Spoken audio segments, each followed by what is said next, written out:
पुण्यातल्या जंगली महाराज रोडवर तुम्ही दिवसातून 10 वेळा ये जा करत असाल, पण त्याच गजबजलेल्या रस्त्याच्या कोपऱ्यात जमिनीच्या खाली एक असं रहस्य दडलंय ज्याचा इतिहास थेट 8व्या शतकापर्यंत जातो. आपण बोलत आहे पाताळेश्वर लेणीबद्दल. वर गाड्यांचा हॉर्न आणि खाली मात्र कैलास लेण्यांची आठवण करून देणारी शांतता. एकच अखंड दगडात कोरलेलं हे लेणं नेमकं कोणी बनवलं, का हे काम अर्धवट राहिलं आणि इथे असणाऱ्या त्या एका तांदळाच्या दाण्याचं गुपित काय? आजच्या या व्हिडिओमध्ये आपण हे सर्व जाणून घेणार आहोत. नमस्कार, आपण पाहता सावली कट्टा. मित्रांनो, ही लेणी साधीसुधी नाहीये.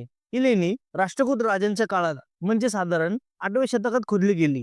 याचा अर्थ असा की जेव्हा जगात अनेक संस्कृती रंगायला लागल्या होत्या, तेव्हा पुण्यामध्ये अवाढव्य कातळातून मंदिरं उभी राहत होती.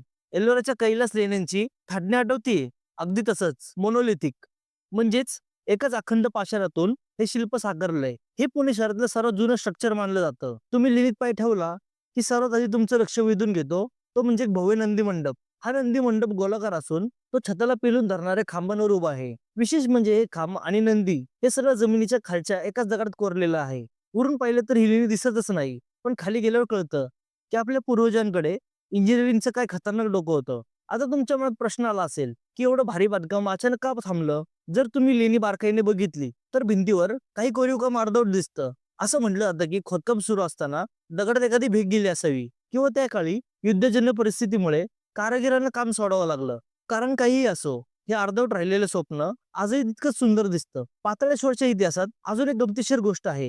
इथे एक संग्रहालय होतं जिथे एका छोट्याशा तांदळाच्या दाण्यावर 1100 पेक्षा जास्त अक्षरे कोरली होती. त्यात सुरक्षेच्या कारणास्तव हलवलं असलं तरी या लेणीच्या आवारात अशा अनेक गोष्टी आहेत ज्या तुम्हाला थक्क करतील. इथे शंकराचं मंदिर आहे जिथे भाविक आजही भक्तिभावाने येतात. आजच्या काळात पाताळेश्वर म्हणजे केवळ ऐतिहासिक वास्तू नाही, तर विद्यार्थ्यांचा अभ्यासाचा कट्टा आणि ट्रेकर्सची छोटीशी विश्रांती आहे. दुपारच्या उन्हात बाहेर 40 डिग्री तापमान असलं तरी कातळच्या आत गेल्यावर एसी पेक्षा भारी हवा मिळते.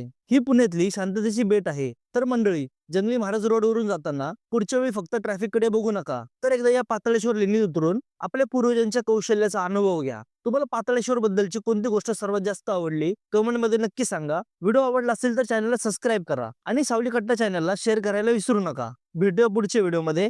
जय महाराष्ट्र.